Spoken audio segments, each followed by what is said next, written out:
सत्य के प्रयोग अथवा आत्मकथा। लेखक मोहनदास करमचंद गांधी। दूसरा भाग। विषय मुकदमे की तैयारी। प्रिटोरिया में मुझे जो 1 वर्ष मिला वह मेरे जीवन का अमूल्य वर्ष था। सार्वजनिक काम करने की अपनी शक्ति का कुछ अंदाज मुझे यहाँ हुआ। उसे सीखने का अवसर यही मिला। मेरी धार्मिक भावना अपने आप तीव्र होने लगी और कहना होगा कि सच्ची वकालत भी मैं यही सीखा। नया बैरिस्टर पुराने बैरिस्टर के दफ्तर में रहकर जो बातें सीखता है सो मैं यही सीख सका। यहाँ मुझमें यह विश्वास पैदा हुआ कि वकील के नाते मैं बिल्कुल नालायक नहीं रहूँगा। वकील बनने की कुंजी भी यही मेरे हाथ लगी। दादा अब्दुल्ला का मुकदमा छोटा न था। 40,000 पाउंड का यानी 6 लाख रुपयों का दावा था। दावा व्यापार के सिलसिले में था, इसलिए उसमें बही खाते की गुत्थियाँ बहुत थी। दावे का आधार कुछ तो प्रॉमिसरी नोट पर और कुछ प्रॉमिसरी नोट लिख देने का वचन पलवाने पर था। बचाव यह था कि प्रॉमिसरी नोट धोखा देकर लिखवाए गए थे और उनका पूरा मुआवजा नहीं मिला था। इसमें तथ्य और कानून की गलतियां काफ़ी थी। बही खाते की उलझनें भी बहुत थी। दोनों पक्षों ने अच्छे से अच्छे सॉलिसिटर और बैरिस्टर किए थे, इसलिए मुझे उन दोनों के काम का अनुभव प्राप्त करने का अवसर मिला। सॉलिसिटर के लिए वादी का मुकदमा तैयार करने और तथ्य संग्रह करने का सारा बोझ मुझ पर था। उसमें से सॉलिसिटर कितना रखता है और सॉलिसिटर द्वारा तैयार की गई सामग्री में से बैरिस्टर कितनी सामग्री का उपयोग करता है सो मुझे देखने को मिलता था। मैं समझ गया कि इस केस को तैयार करने में मुझे अपनी ग्रहण शक्ति का और व्यवस्था शक्ति का ठीक अंदाज हो जाएगा। मैंने केस में पूरी दिलचस्पी ली। मैं उसमें तन्मय हो गया। आगे पीछे के सब कागज पत्र पढ़ गया। मुवक्किल के विश्वास की और उसकी होशियारी की सीमा न थी। इससे मेरा काम बहुत आसान हो गया। मैंने बारीकी से बही खाते का अध्ययन कर लिया। बहुत से पत्र गुजराती में थे, उनका अनुवाद भी मुझे ही करना पड़ता था। इसमें मेरी अनुवाद करने की शक्ति बढ़ी। मैंने कड़ा परिश्रम किया, जैसा कि मैं ऊपर लिख चुका हूँ। धार्मिक चर्चा आदि में और सार्वजनिक काम में मुझे खूब दिलचस्पी थी और मैं उसमें समय भी देता था, तो भी वह मेरे निकट गौण थी। मुकदमे की तैयारी को मैं प्रधानता देता था। इसके लिए कानून का या दूसरी पुस्तकों का अध्ययन आवश्यक होता, तो मैं उसे हमेशा पहले कर लिया करता था।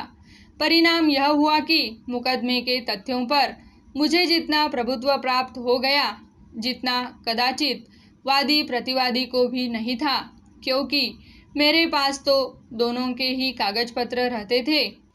मुझे मिस्टर पिंकट के शब्द याद आए।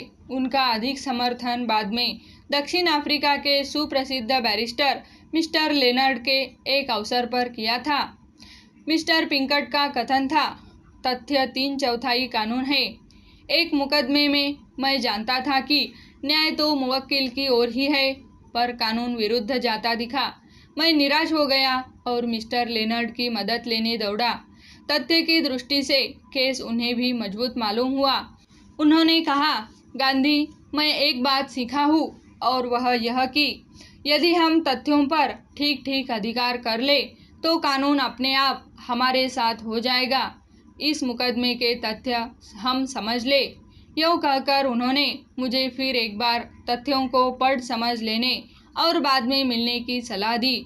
उन्हीं तथ्यों को फिर जांचने पर, उनका मनन करने पर मैंने उन्हें भिन्न रूप में समझा और उनसे संबंध रखने वाले एक पुराने मुकदमे का भी पता चला जो दक्षिण अफ्रीका में चला था। मैं हर्ष विभोर होकर मिस्टर लेनर्ड के यहाँ पहुँचा। वे खुश हुए और बोले, अच्छा, यह मुकदमा हम जरूर जीतेंगे। जरा इसका ध्यान रखना होगा कि मामला किस जज के सामने चलेगा। दादा अब्दुल्ला के केस की तैयारी करते समय मैं तथ्य की महिमा को इस हद तक नहीं पहचान सका था। तथ्य का अर्थ है सच्ची बात। सच्चाई पर डटे रहने से कानून अपने आप हमारी मदद पर आ जाते हैं। अंत में मैंने दादा अब्दुल्ला के केस में यह देख लिया कि उनका पक्ष मजबूत है। कानून को उनकी मदद करनी ही चाहिए। पर मैंने देखा कि मुकदमा लड़ने में दोनों पक्ष जो आपस में रिश्तेदार है और एक ही नगर के निवासी है बर्बाद हो जाएंगे। कोई कह नहीं सकता था कि मुकदमे का अंत कब होगा। अदालत में चलता रहे तो उसे जितना चाहो उतना लंबा किया जा सकता था। मुकदमे को लंबा करने में दो में से किसी एक पक्ष का भी लाभ न होता। इसलिए संभव हो तो दोनों पक्ष मुकदमे का शीघ्र अंत चाहते थे। मैंने तैयब सेठ से विनती की, झगड़े को आपस में ही निपटा लेने की सलाह दी। उन्हें अपने वकील से मिलने को कहा। यदि दोनों पक्ष अपने विश्वास के किसी व्यक्ति को पंच चुन ले तो मामला झटपट निपट जाए। वकीलों का खर्च इतना अधिक बढ़ता जा रहा था कि उसमें उनके जैसे बड़े व्यापारी भी बर्बाद हो जाते। दोनों इतनी चिंता के साथ मुकदमा लड़ रहे थे कि एक भी निश्चिंत होकर दूसरा कोई काम नहीं कर सकता था। इस बीच आपस में बैर भी बढ़ता ही जा रहा था। मुझे वकील के धंधे से ध्रुन हो गई। वकील के नाते तो दोनों वकीलों को अपने अपने मुवक्किल को जीतने के लिए कानून की गलियां ही खोज कर देनी थी। इस मुकदमे में पहले पहल मैंने यह जाना कि जीतने वाले को पूरा खर्च कभी मिल ही नहीं सकता। दूसरे पक्ष से जितना खर्च वसूल किया जा सकता है इसकी एक मर्यादा होती है, जबकि मुवक्किल का खर्च उससे कहीं अधिक होता है। मुझे यह सब असह्य मालूम हुआ। मैंने तो अनुभव किया कि मेरा धर्म दोनों की मित्रता साधना और दोनों रिश्तेदारों में मेल करा देना है। मैंने समझौते के लिए जी तोड़ मेहनत की। तैयब सेठ मान गए। आखिर पंच नियुक्त हुए।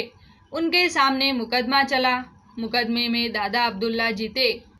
पर इतने से मुझे संतोष नहीं हुआ। यदि पंच के फैसले पर अमल होता तो तैयब हाजी खान मोहम्मद इतना रुपया एक साथ में दे ही नहीं सकते थे। दक्षिण अफ्रीका में बसे हुए पोरबंदर के मेमनों में आपस का ऐसा एक अलिखित नियम था कि खुद चाहे मर जाए पर दिवाला न निकाले।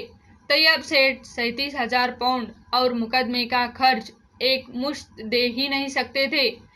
उन्हें न तो एक दमड़ी कम देनी थी और न दिवाला ही निकालना था। रास्ता एक ही था कि दादा अब्दुल्ला उन्हें काफ़ी लंबी मोहलत दे। दादा अब्दुल्ला ने उदारता से काम लिया और खूब लंबी मोहलत दे दी। पंच नियुक्त कराने में मुझे जितनी मेहनत पड़ी उससे अधिक मेहनत यह लंबी अवधि निश्चित कराने में पड़ी। दोनों पक्षों को प्रसन्नता हुई, दोनों की प्रतिष्ठा बढ़ी। मेरे संतोष की सीमा न रही। मैं सच्ची वकालत सीखा, मनुष्य के अच्छे पहलुओं को खोजना सीखा और मनुष्य हृदय में प्रवेश करना सीखा। मैंने देखा कि वकील का कर्तव्य दोनों पक्षों के बीच खुदी हुई खाई को पाटना है।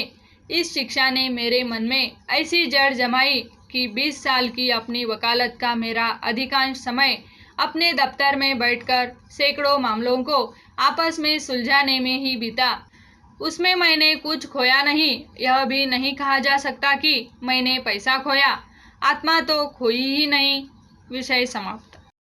यह प्रयास अच्छा लगे तो चैनल को सब्सक्राइब, लाइक और शेयर करें। धन्यवाद।